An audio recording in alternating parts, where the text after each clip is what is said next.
용이 자기가 땅으로 내쫓긴 것을 보고 남자를 낳은 여자를 박해하는지라.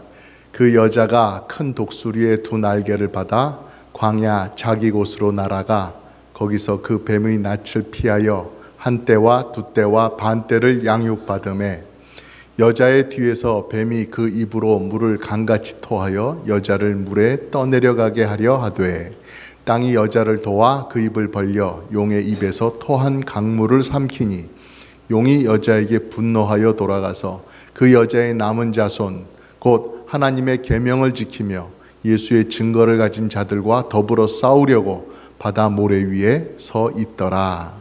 아멘. 요한계시록 12장은 사탄의 분노, 사탄의 공격과 또 하나님께서 신실하게 그 백성들을 지켜 보호하심을 이렇게 계속해서 대조를 하고 있습니다. 그것이 계속해서 나오고 있어요. 하늘에서 쫓겨난 용, 다시 말해서 마귀는 여자를 박해하려고 이 땅에서 일을 벌입니다. 여기서 언급되는 여자는 누구라고 했어요? 하나님의 백성들, 교회 성도들을 말하고 있는 것이죠. 그렇게 지난주에 말씀을 드렸는데요. 계속해서 이걸 딱 기억을 하시면 좋겠습니다. 교회라고 하는 것, 한 여인으로 표현되는 이 교회는 이 세상 속에서 참으로 연약한 존재처럼 보이게 됩니다. 사탄의 공격 앞에 놓여 있는 그 교회는 곧 쓰러질 것만 같고 곧 패배할 것만 같이 그렇게 위태롭게 보이기도 하는 것이에요. 그러나 하나님은 그녀를 홀로 내버려 두지 않습니다.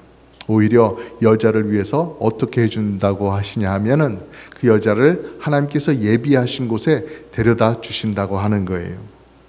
세상의 눈으로 보면 버려진 곳이고 아무런 도움을 받지 못할 위기의 장소인 것 같지만 믿음의 눈으로 보면 그것마저도 하나님의 품이 될 수 있다라고 하는 사실을 가르쳐 주고 있는 것입니다.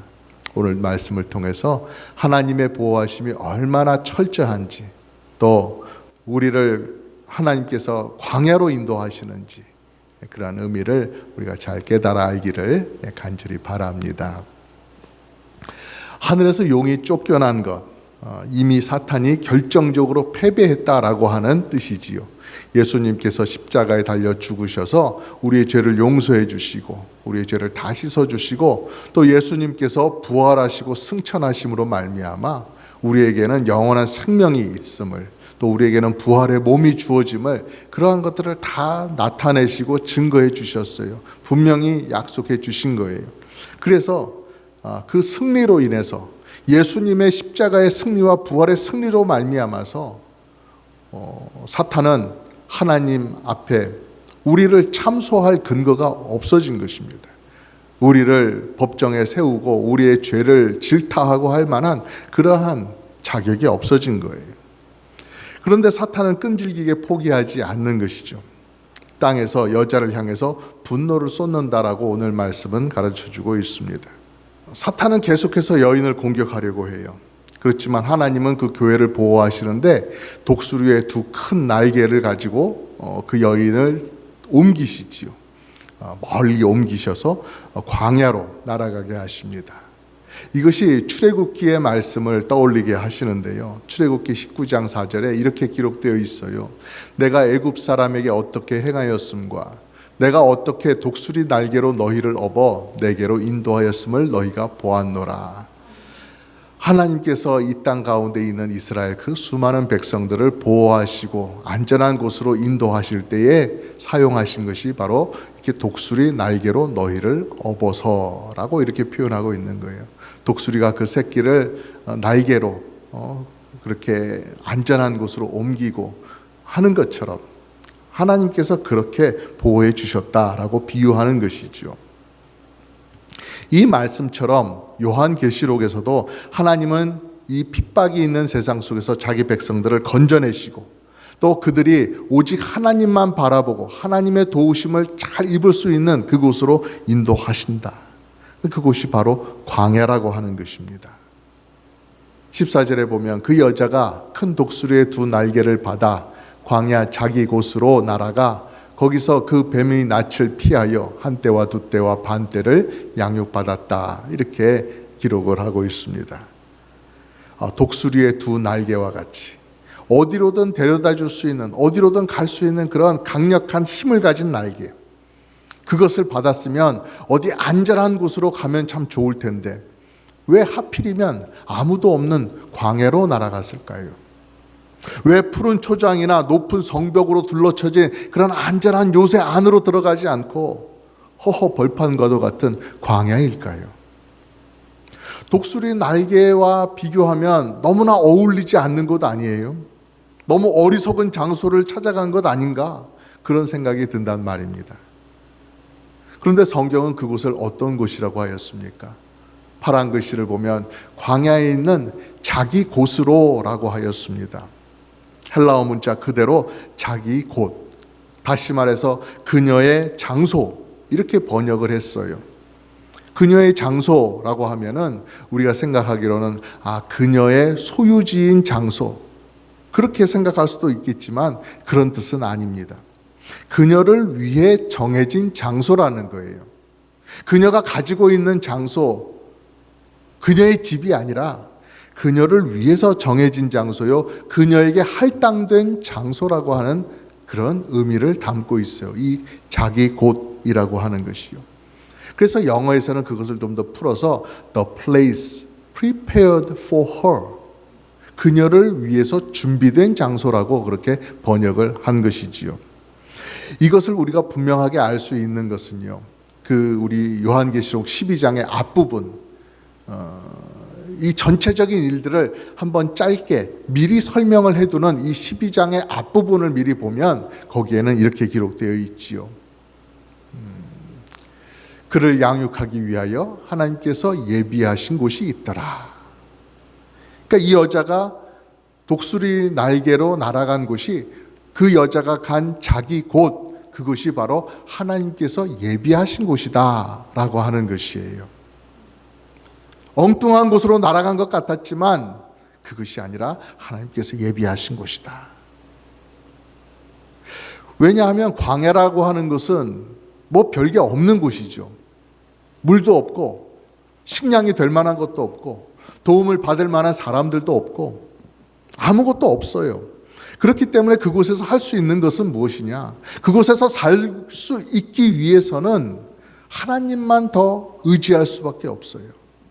도우실 수 있는 분은 하나님밖에 안 계시니 하나님만 의지할 수밖에 없는 거예요. 소돔과 같은 살기 좋은 땅이 있고 또 애굽과도 같은 거대한 나라가 있어요.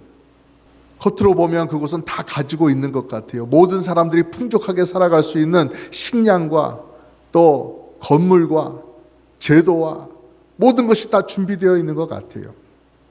풍족한 것 같은 그런 곳이지만 영적으로 보면 너무나도 위험한 곳이었어요.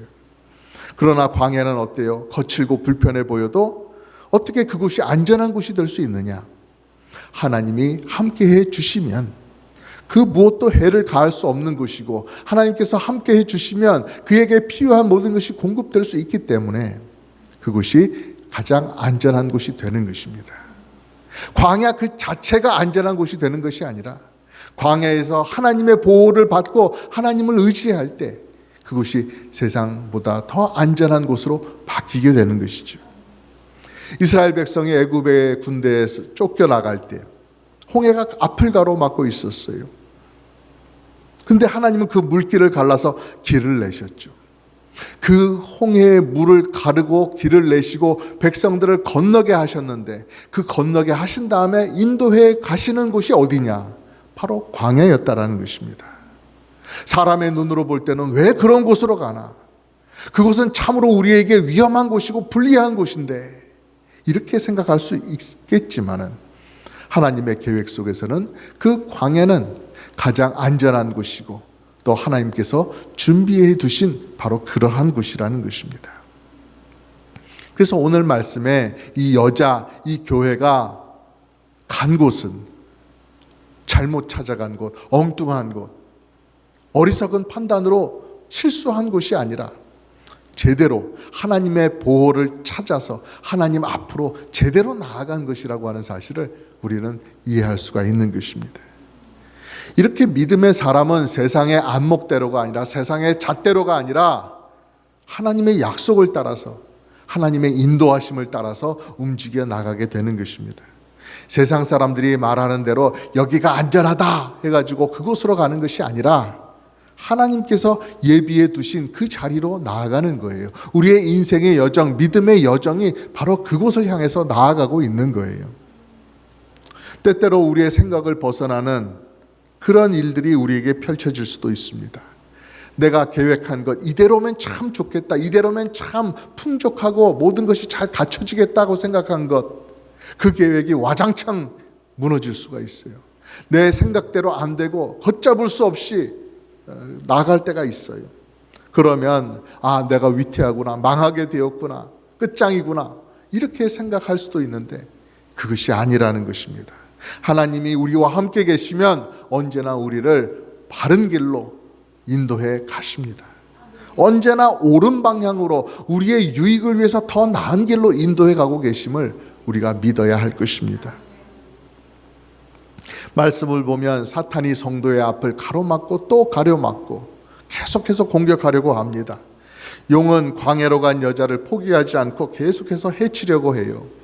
15절에 보면 여자의 뒤에서 뱀이 그 입으로 물을 강같이 토하여 여자를 물에 떠내려가게 하려고 그렇게 시도를 했다라고 기록을 하고 있습니다.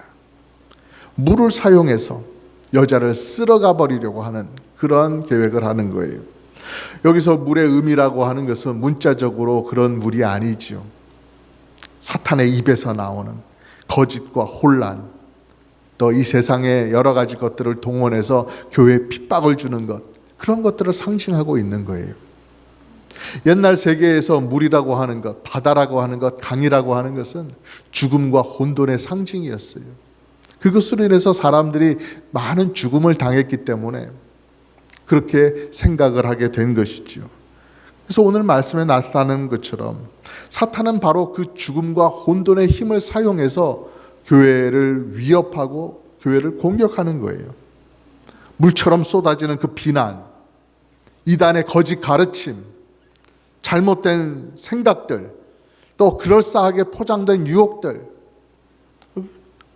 이유도 없이 주는 그런 두려움들, 하나님 안에서 갖지 말아야 되는 그런 악한 생각들과 여러 가지 불필요한 두려움, 그런 것들을 통해서 자꾸 교회를 흔드는 거예요.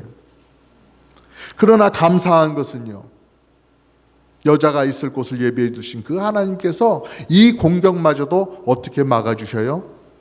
땅이 여자를 도와 그 입을 벌려 용의 입에서 토한 강물을 삼킨다라고 하셨습니다. 땅이 스스로 하는 게 아니죠. 하나님께서 땅을 사용하여 주셔서 그렇게 보호해 주시는 것입니다. 출애굽 때에도 하나님은 이러한 자연을 이용하셨습니다. 움직이셨어요. 바다가 갈라지고 홍해가 애굽 군대를 삼키는 일이 일어났던 것이죠. 여기서도 마찬가지입니다.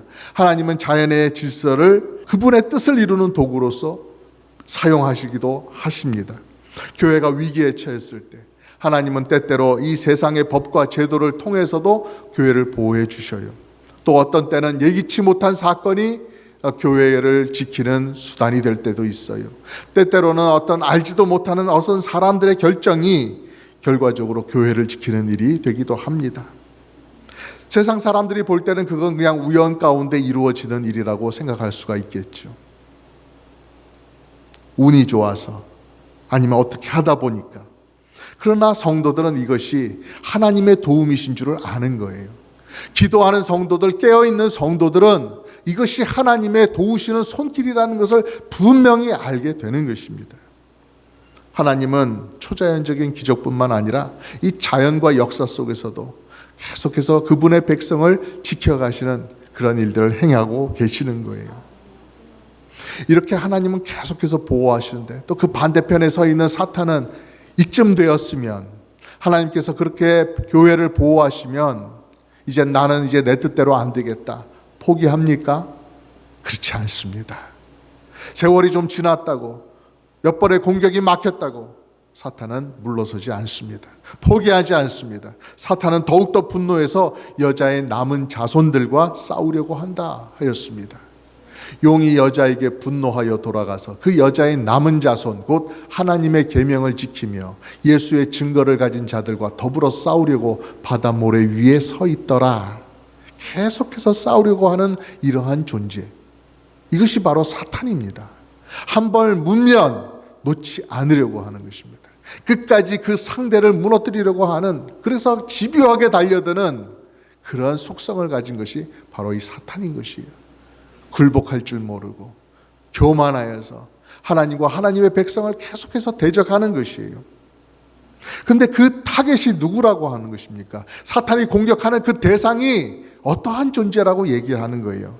보통 이 세상에 찌꺼기처럼 남아있는 아주 힘없는 별 볼 일 없는 그런 존재가 아니라 예수님에 대해 증거할 것이 있는, 그것을 가지고 있는 그러한 사람들이라고 말씀하고 있어요. 이 교회의 후손들이라고 하는 것은, 이 여인의 후손들이라고 하는 사람들은 하나님의 계명을 지키며 사는 위대한 사람들, 거룩한 사람들, 하나님 마음에 쏙 드는 사람들, 곧 우리 성도들을 말하고 있는 것입니다. 그렇기 때문에 이 사탄의 공격이 먹힐 리가 없는 것이죠. 그러면 이렇게 계속 공격하는 사탄이 어떻게 될 것인가? 이 구절 속에 암시되어 있는데요. 사탄이 어디에 서 있다고 했어요? 바다 모래 위에 서 있더라. 이렇게 하였죠.